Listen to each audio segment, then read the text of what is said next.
Muy buenas noches, disculpen la demora. Vamos a continuar las charlas, las clases. Me dicen si se está escuchando bien, muy suave, ¿está todo bien? Hola, buenas Sí, doctor, noches. buenas noches. Buenas noches, doctor. ¿Se escucha bien? Gracias. Entonces, hablamos sobre la complementación de la charla de ayer, de las clases de ayer, de derrames pleurales. Ahora vamos a hablar del derrame pleural tuberculoso, porque es importante tener muchos conceptos en nuestro medio es fundamental, forma parte de los objetivos de clase, un poco del derrame pleural neoplásico, pese a que también es muy frecuente. Objetivos de clase siempre van a ser más importantes lo prevalente en el medio, y lo prevalente es la tuberculosis. Aquí vemos una placa de tórax de uno de tantos pacientes que hemos tenido, que tiene un derrame pleural derecho de mediana cuantía, estimo yo 1 litro, tal vez un poco más que pueda acumularse en esa base pleural derecha. ¿Cómo se presenta, digamos, la llegada del bacilo hacia la pleura? La llegada del bacilo es generalmente por vía inhalatoria y llega generalmente a tener una primera infección el paciente muy cerca a la pleura, ¿no? Por azar del destino puede estar en el lóbulo medio, en la língula, en la base pulmonar derecha o izquierda, pero periféricamente, y por contigüidad empieza a ser una especie de proceso inflamatorio. Puede haber una invasión de la pleura visceral, ¿ya? Pero más que una gran cantidad de bacilos, lo que sucede en este cuadro rojo es una reacción inflamatoria de la membrana visceral y se presenta un exudado, es decir, hay un aumento de la permeabilidad capilar con fuga de líquido que es rico en proteínas, rico en LDH. Aquí tenemos justamente, podemos tener adenopatías iliomediastinales reactivas a una primera infección de tuberculosis y asimismo esto va a generar un proceso oxidativo de mayor o menor cuantía. Aquí puede seguir 3 caminos el derrame pleural. Uno es la progresión de la enfermedad, es decir, que el derrame pleural siga, persista y se haga muy sintomático, aumenta de volumen. Muchas veces hacen no un hemitórax completamente velado, pero sí gran parte del pulmón o del hemitórax está con derrame y muy sintomático. Esto es variable. La clínica ha variado en lo largo de la evolución. Lo característico es que el paciente tenga fiebre, tenga el síndrome de derrame pleural, que es un dolor tipo pleurítico, tos y dificultad respiratoria llamada treponea, dificultad respiratoria en el decúbito del lugar del derrame y suele haber a veces pérdida de peso. Esto se presenta en algunas semanas, ¿no? Puede presentarse en 2, 3 semanas, pero esto puede persistir la clínica. Hay 1/3 de pacientes que sigue con esta persistencia de clínica o empeoramiento, digamos, de los síntomas. Hay 1/3 de los pacientes, ¿ya? Que increíblemente desarrollan una pleuritis seca, es decir, empieza a reabsorberse este derrame y desaparece como si no hubiese pasado nada. Pero a lo largo de los próximos 5 años, ¿ya? Este derrame que se reabsorbió, entre comillas, que forma parte de una primera infección, puede presentarse posteriormente una tuberculosis no solo pulmonar, no solo pleural, sino en cualquier órgano de la economía humana y a tener en cuenta entonces estos derrames o estas pleuresías que tienen transitoriamente sintomatología podrían, entre comillas, reabsorberse, pero poder presentarse muchos años después una tuberculosis diseminada según el sistema inmunológico del paciente. La edad de presentación de la tuberculosis pleural, esto es en Europa, en Estados Unidos y en nuestro medio, es frecuentemente en edades jóvenes, en etapas jóvenes de la vida, entre los 20 y los 30 años. Aquí se ve, por ejemplo, en España, el 80% de las progresivas se presenta justamente entre los 20 y los 30 años. ¿Qué es lo que pasa?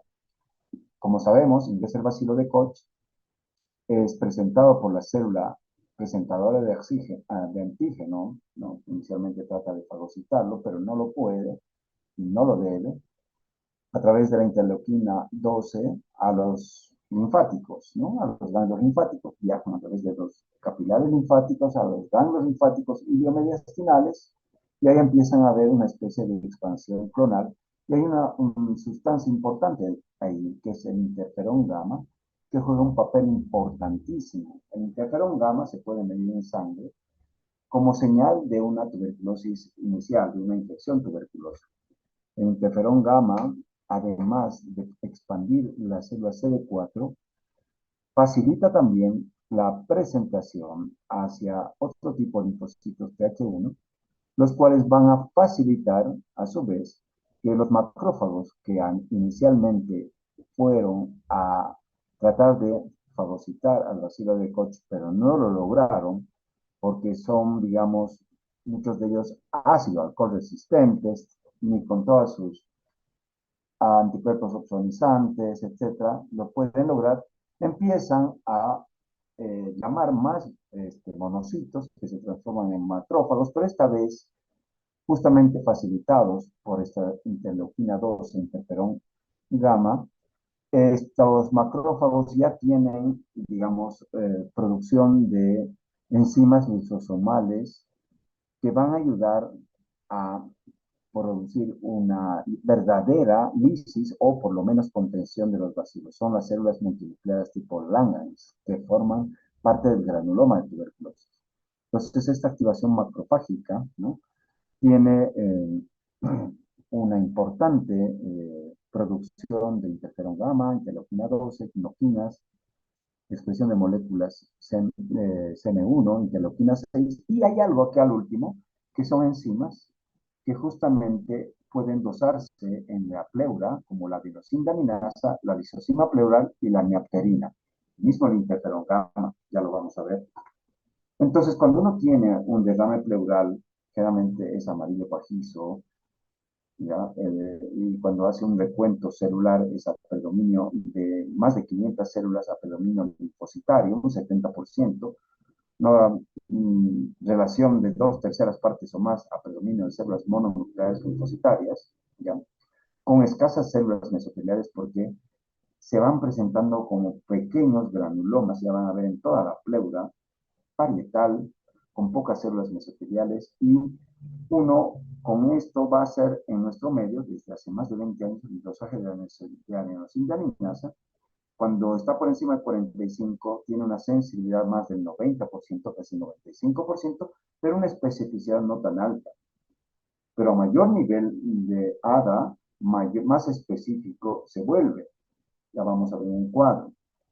Se puede hacer lisozima pleural, se puede hacer neoperina, se puede hacer interferón gamma, no hacemos en el medio, por eso no se los pongo, pero sí debemos hacer ADA, adenosine-deaminasa. Si tú pides vaciloscopía de rutina, la probabilidad que salga es bajísima, no alcanza ni el 15 a 20%. Y si mandas a cultivo que tarda 2 meses en Lowenstein-Janssen, un cultivo especial, tienes una probabilidad de 30 a 40%, muy poco. Y esperar 2 meses no es fácil. Lo que se hace entonces es biopsiar la pleura con aguja de Cope o de Abrams, ya veremos después, que ahí sí tienes la probabilidad de tener los granulomas de Koester, los granulomas tuberculosos, hasta un 90 o más por ciento si haces 5 o 6 fragmentos. Y ahora, con el advenimiento de la biología molecular, en suelo fisiológico, esta biopsia pleural también suma el diagnóstico a la biopsia pleural.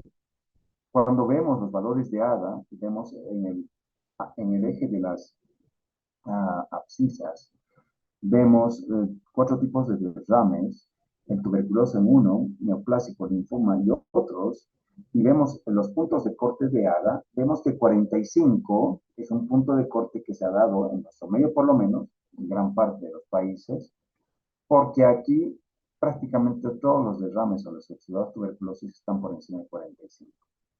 Por lo tanto, tener un ADA o un exudado linfocitario por encima de 45 te obliga a descartar tuberculosis. Y muchos en países de alta prevalencia, con esto, mientras más alto esté, directamente se inicia el tratamiento. Pero ojo, es sensible, pero no específico.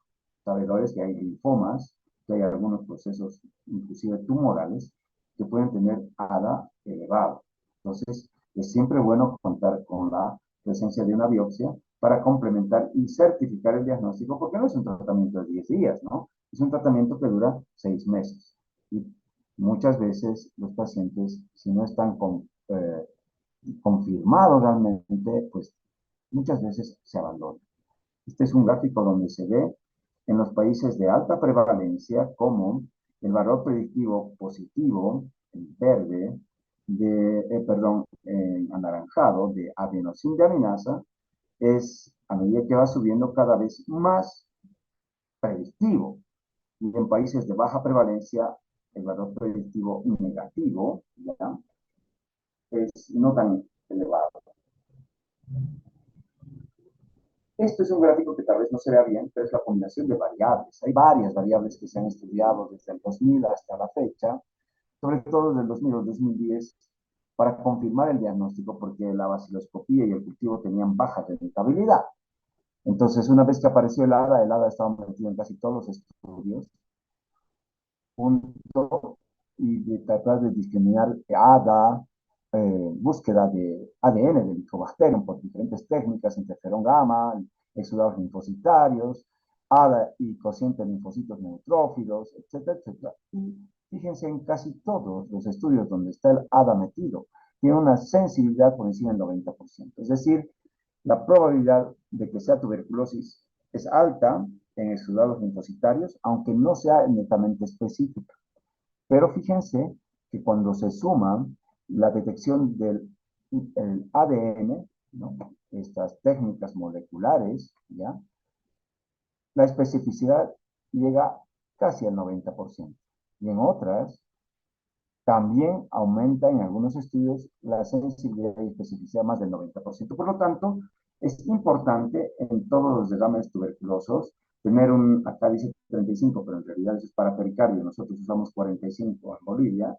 Tener un ADA de 45 te permite, junto con una relación, un porcentaje de linfocitos elevados, ¿no? O sea, que tu porcentaje de linfocitos está por lo menos más del 30%, por lo menos, tienes alta probabilidad de que sea derrame pleural tuberculoso, pero no es suficiente.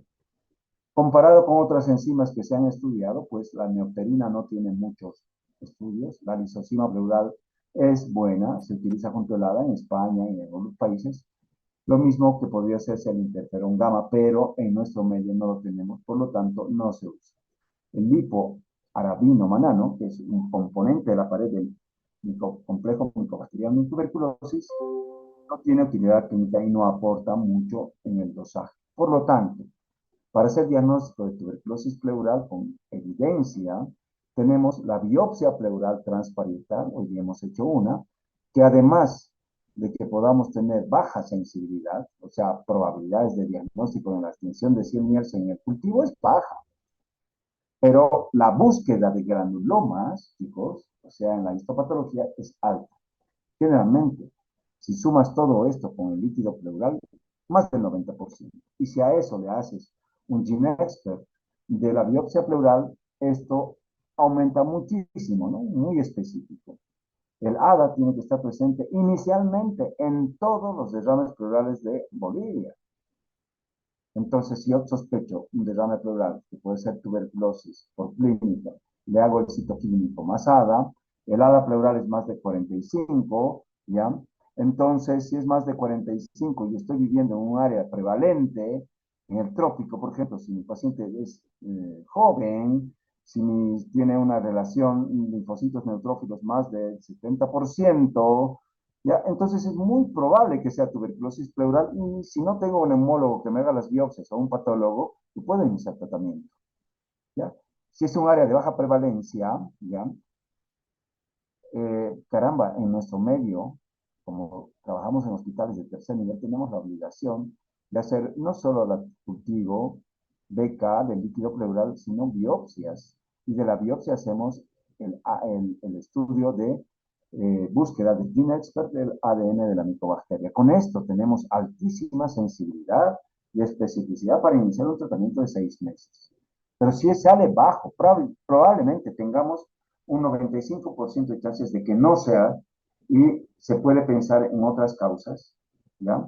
pero como les decía, hay un 5% de probabilidad que puede tener esto y a veces llegamos a hacer videotaracoscopia. Lo he puesto a propósito, esta mañana hicimos justamente con algunos de sus compañeros una toracentesis diagnóstica con biopsia pleural de un exudado linfocitario con ADA de 83 en un paciente con insuficiencia renal crónica que está en hemodiálisis y que, bueno, veremos ya cómo sale. Entonces, un exudado con ADA elevado en un país de alta prevalencia, en un paciente renal crónico, lo más probable es que sea TB. Si yo no pudiera hacer la biopsia porque está la aguja arruinada, yo no estoy disponible, no hay neumólogo para hacer biopsias pleurales, pues nada, se puede iniciar el tratamiento específico. Sabedores que solamente pidiendo del líquido pleural en GeneXpert no llego más allá del 40% de rentabilidad. Por lo tanto, hay avances en la tuberculosis con la biología molecular, pero no lo es todo. No es que va a ser el 100%, tiene tan solo, es baja sensibilidad porque son muestras pausivacilares, son más reacciones inflamatorias. Y hacer la biopsia pleural con esta aguja que se llama de Abrams, como les he demostrado a mis alumnos, es muy sencillo en manos expertas tomar de acá unos 6 fragmentos, 5 van a histopatología y uno va en suero fisiológico, para que se haga la detección de genética. ¿Cuándo voy a hacer una videotaracoscopia? Cuando no tengo diagnóstico, tengo dudas, no sale lo que yo esperaba. Y en la videotaracoscopia se ve cómo homogéneamente la pleura parietal está con granulia tuberculosa, ¿no? Como se ve acá. En cambio, en la neoplasia es por partes, en tablero de ajedrez. Cuando yo hago biopsia pleural con esta aguja, es más para confirmar tuberculosis que para cáncer. Para cáncer la sensibilidad es baja, 50-60%, porque la afección no es homogénea. Cuando hablo de derrames pleurales neoplásicos, hablo de este grupo de malignidad que puede ser primario, como el mesotelioma, puede ser metastásico, como la carcinomatosis pleural de cualquier sitio, generalmente viene del propio pulmón y de la mama, y también hay linfomas, como el síndrome linfoproliferativo, y pueden ser derrames paramalignos. Paramalignos es que en un contexto de un paciente con neoplasia pulmonar, tenga un derrame por tromboembolia pulmonar, por ejemplo, por atelectasia, por infección, pero no por verdadera invasión tumoral de los linfáticos. Eso es derrame paramaligno. Las causas, esto es antiguo, pero también tengo algo actualizado. Estas 3 son las causas de metástasis a pleura. Del propio pulmón, la primera causa. De la mama, la segunda, y trastornos linfoproliferativos, la tercera. Este gráfico muestra en diferentes lugares de Estados Unidos, ¿ya?, que tenemos el pulmón como una causa bastante frecuente metastásica, ¿no es así? Bastante frecuente. La mama y los linfomas. Después hay otros, como derrames pleurales metastásicos a distancia. Bien, cuando no hacemos el diagnóstico, le voy a pasar este video, vamos a poder, perdón, ojalá pueda mostrárselos.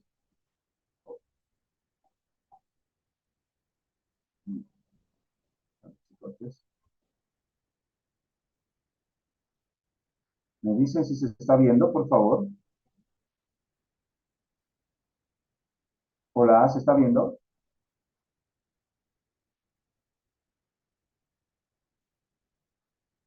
Hola, sí, ¿no? Bueno, esto es una videotoracoscopia. Sí, ¿no? ¿Se está viendo? No está No, homogéneamente. ¿No se está viendo?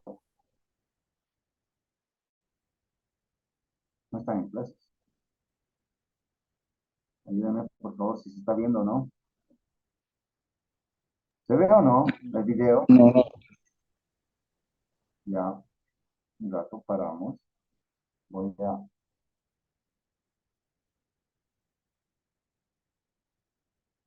compartir.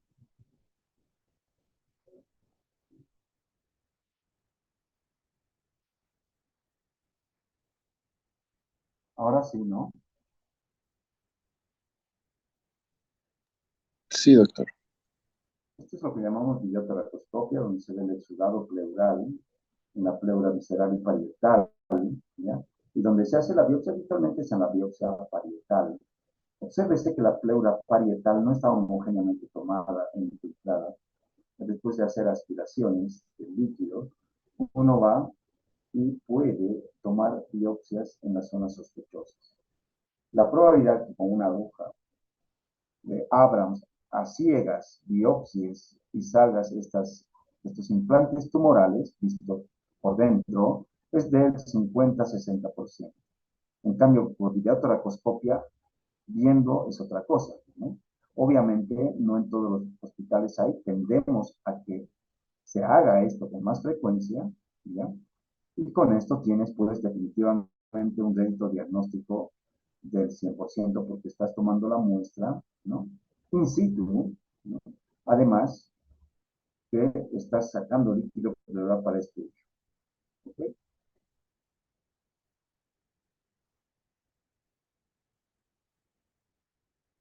Bien. La videotoracoscopia está indicada en los siguientes casos. Voy a dejar de compartir y voy a empezar a compartir la presentación que teníamos.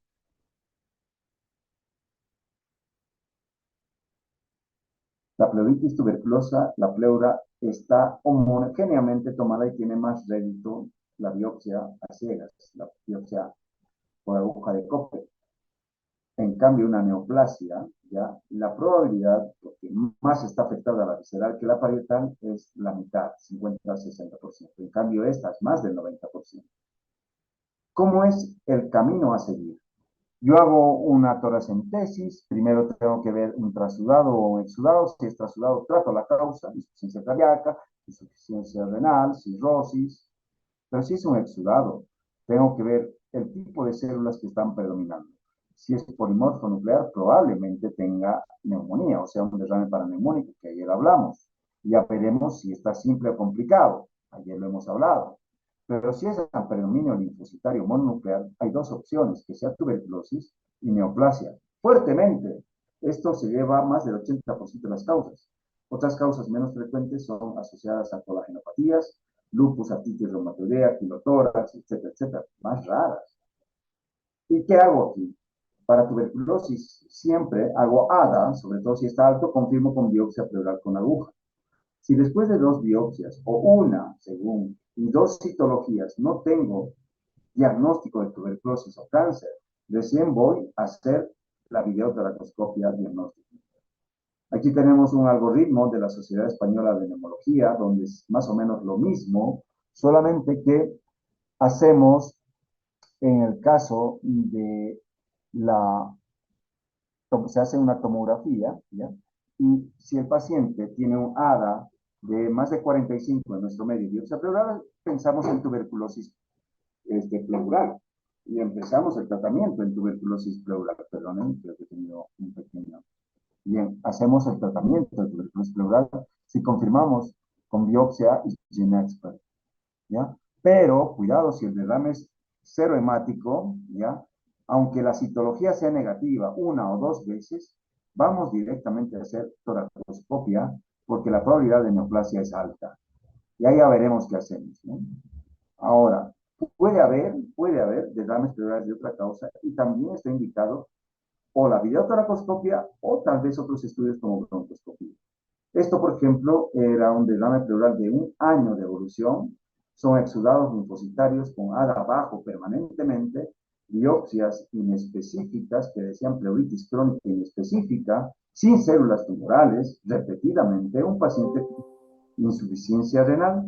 Este paciente, sobre todo el lado derecho, tenía como un derrame multitabicado, se entra y se ve estas tabicaciones en la base pulmonar derecha, y ustedes pueden ver acá, bueno, caramba, está un poquito dado vuelta, a ver si lo puedo dar vuelta, vaya,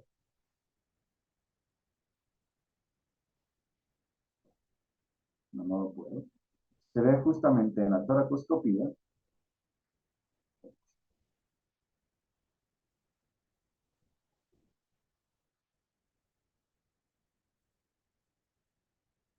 en la videotoracoscopia, que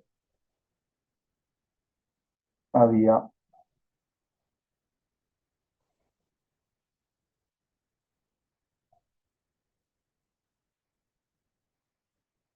una prioridad importante con adherencias y es impresionante cómo con la expertise de nuestra patóloga haciendo tinción de Ciel-Nielsen en múltiples cortes apenas detectó 4 bacillos de Koch y tenía GeneXpert negativo, señal de que este paciente tenía un derrame pleural por micobacteriosis no tuberculosa, o sea, una micobacteriosis atípica. Y llegamos a este punto cuando no hemos podido dar el diagnóstico inicial. En otros centros donde se hace medicina torácica y hay varios especialistas en hospitales respiratorios, pues esto se hace habitualmente y con mucha frecuencia, pero en nuestros hospitales, ya sin quejarme, porque eso quita energía, pues es más complicado. Muchachos, quiero que me den unos 10 minutos de pequeño receso para hablar de neumotórax, por favor. Tengo un paciente esperándome. Denme máximo, pero máximo 10 minutos, por favor. Tómense un café y ya ven.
Muy bien, gracias por esperarme. Hablemos de algo que es importante y muy frecuente de ver, ocupación de aire en cavidad pleural llamado neumotórax, que generalmente procede del propio pulmón, ¿no ve? Por una ruptura de una bulla, por ejemplo, de un quiste, o por una solución de continuidad, como puede ser el caso de un traumatismo. Entonces, ¿cómo podemos hablar de la etiopatogenia? El neumotórax puede ser espontáneo, sin mediar ningún trauma, y esto se subdivide en primario, cuando el individuo está previamente sano, o secundario, cuando el paciente cursa con una patología como ser un EPOC, una fibrosis pulmonar, un enfisema bulloso, etc. Y lo más frecuente, ¿no?, en nuestro medio es el trauma, ya sea iatrogénico, en el caso de una biopsia pleural, en el caso de una biopsia de un tumor, de la colocación de un catéter subclavio, que está dentro de las probabilidades de que pase como un incidente de trabajo de estos procedimientos. Más que iatrogenia sería accidental o incidental. En el caso del no iatrogéneo es la injuria de tórax, que puede ser abierta o un trauma de tórax cerrado. Entonces, ¿de qué va a depender, digamos, la gravedad de un neumotórax? Va a depender de la repercusión de un neumotórax en la función pulmonar.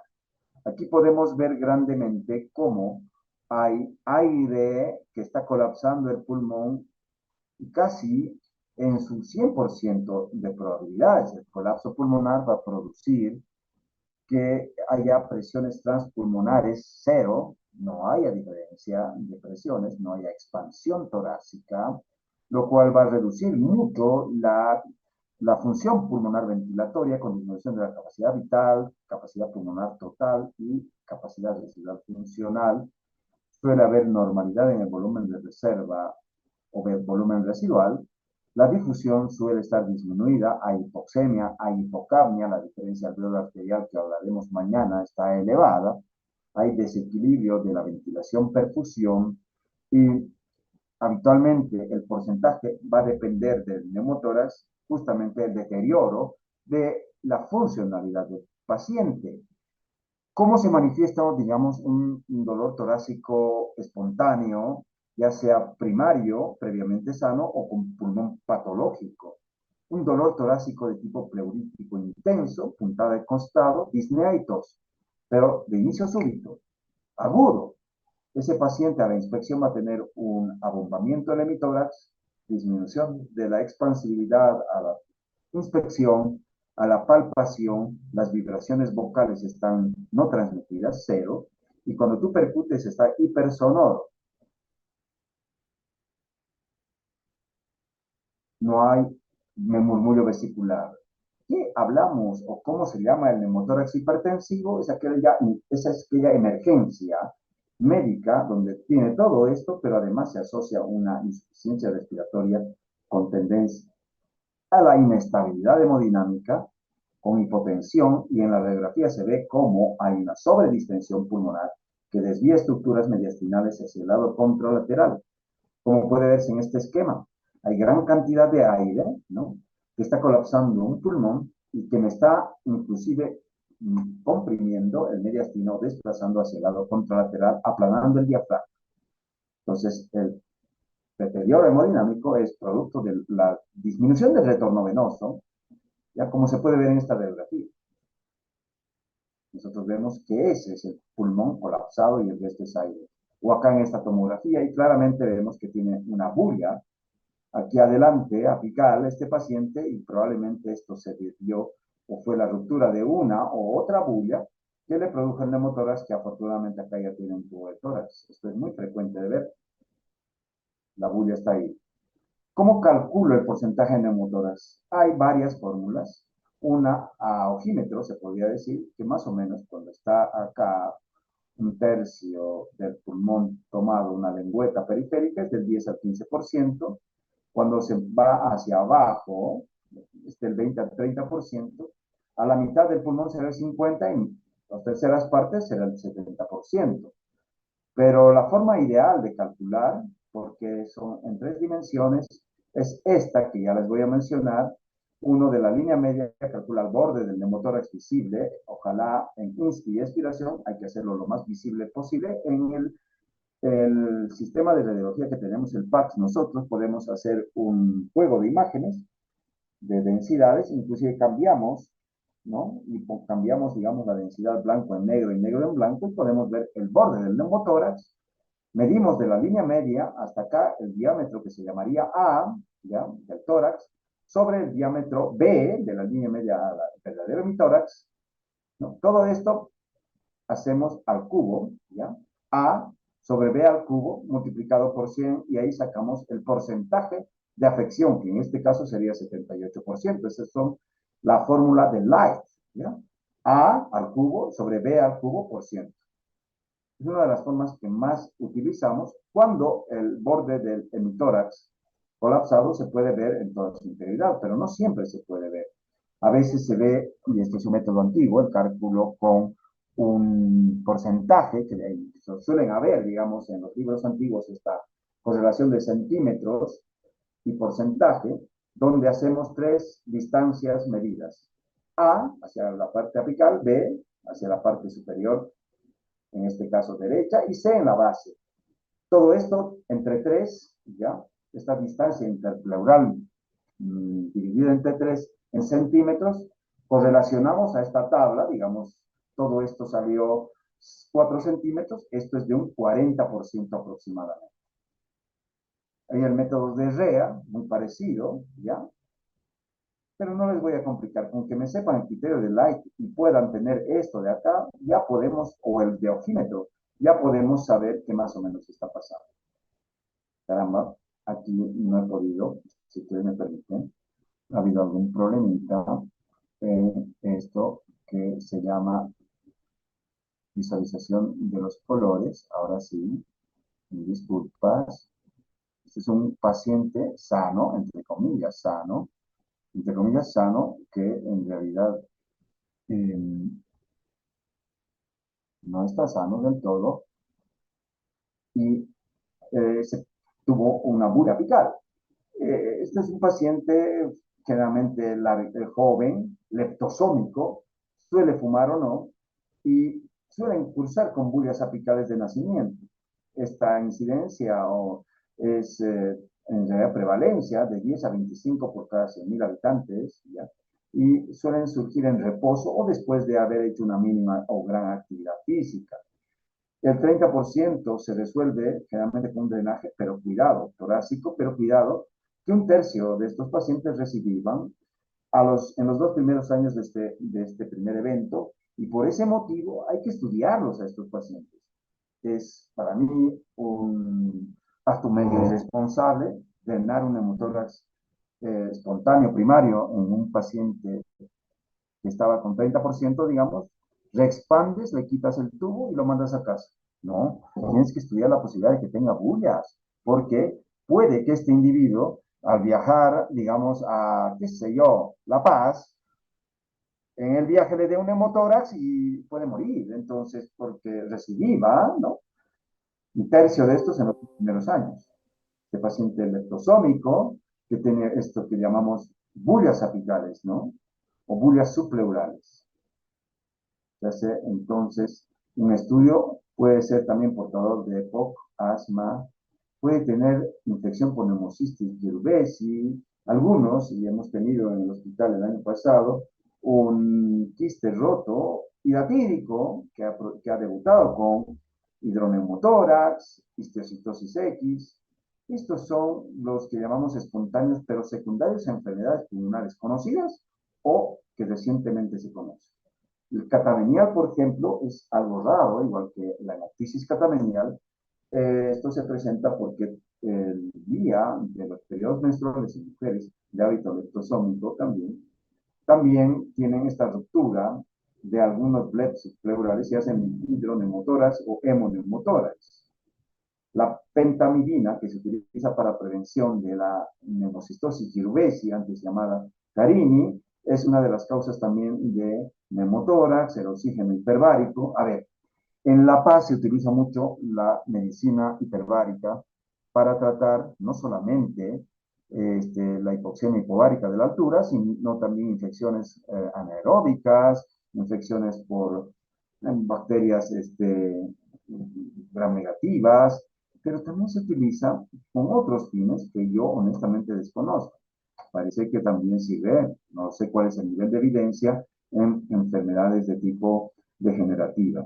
Pero cuidado, porque si utilizas oxígeno hiperbárico, vas a la clínica de oxígeno hiperbárico y tienes bullas o tienes una enfermedad que no te diagnosticaron con bullas o algunos quistes pulmonares, puedes hacer neumotórax. Y eso sucedió a un paciente que tenía que le dieron oxígeno hiperbárico y el paciente tenía fibrosis pulmonar con bronquiolectasias y le produjeron mayor dilatación de las imágenes de bronquiectasias que se volvieron prácticamente bullas. Entonces, uno puede ser esta vez iatrogenia si es que se da oxígeno hiperbárico sin hacer una evaluación previa funcional respiratoria o por lo menos de imágenes.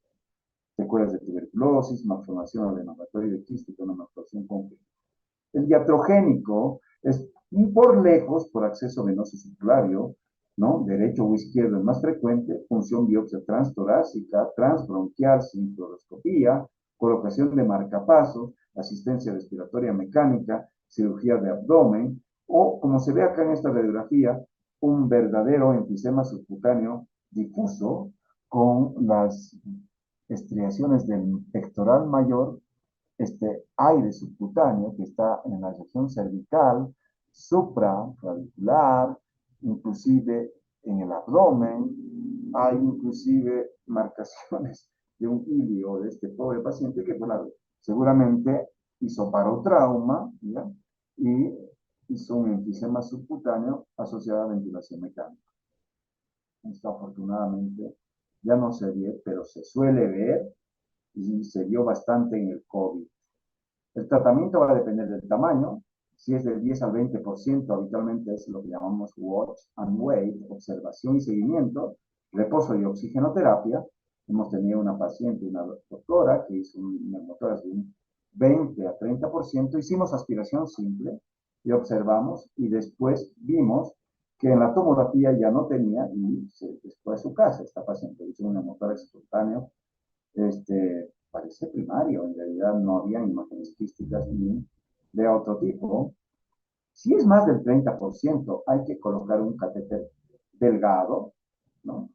Cada vez menos de 20 French, bajo sello de agua. La aspiración con aguja, el drenaje con catéter de 20 French o menos, ¿no?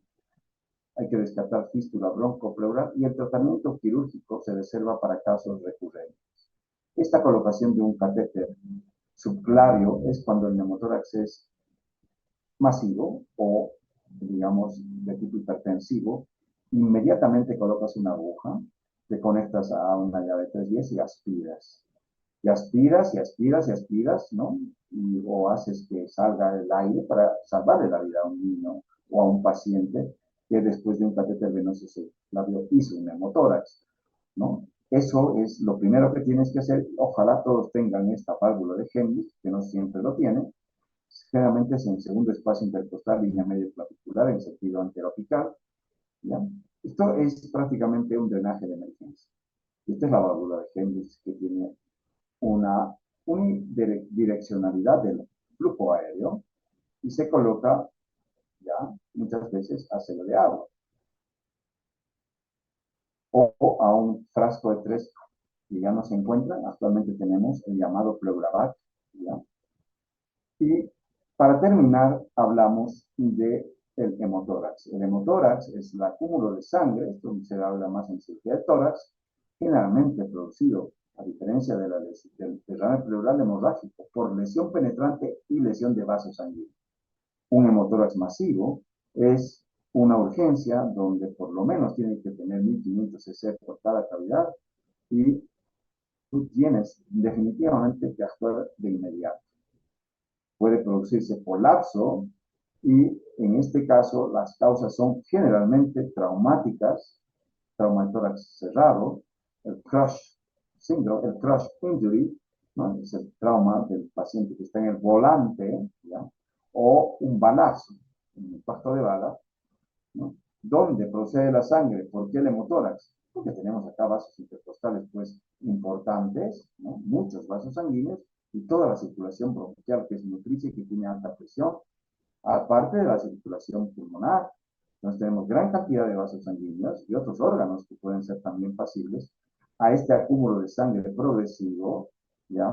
Que va empujando el hemotórax hacia el lado contralateral, y si esto está tomado más o menos de 350, puedes observarlo, pero si ya tienes alguna sospecha de que puede ser leve o moderado en un trauma de tórax, tienes que poner un catéter pleural. En muchos casos, cuando 2/3 del emitórax están, mientras vas llamando al cirujano de tórax, vas colocando hasta 2 tubos de tórax y vas viendo el débito.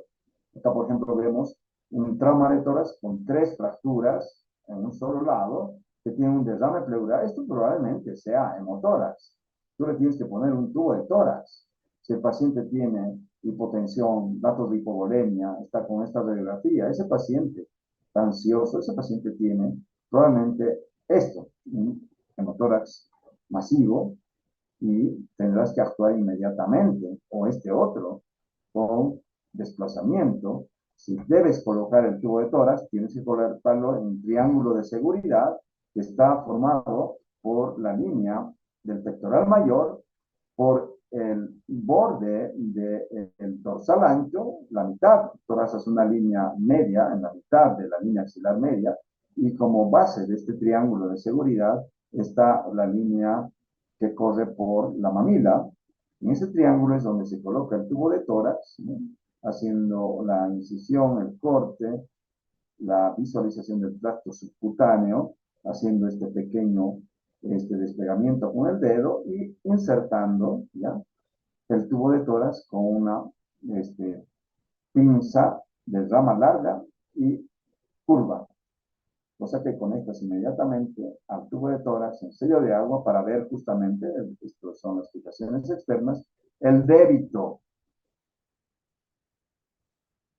¿Cuáles son, esto para finalizar, las indicaciones de colocación de tubo de tórax, no de no de pleurocentesis o de toracocentesis? Hablemos bien.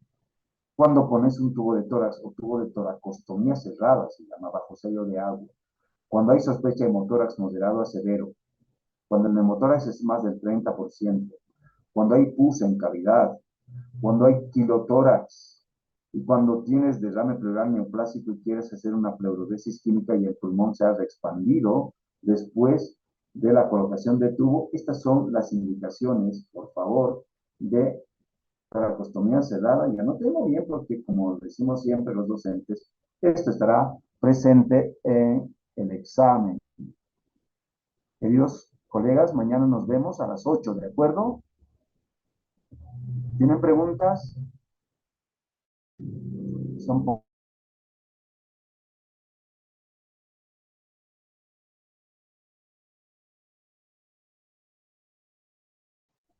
Nos vemos entonces mañana, ¿ya?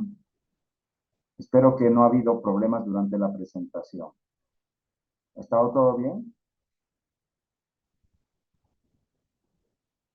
Bueno, espero que sí. Buenas noches. Gracias, doctor. Buenas noches.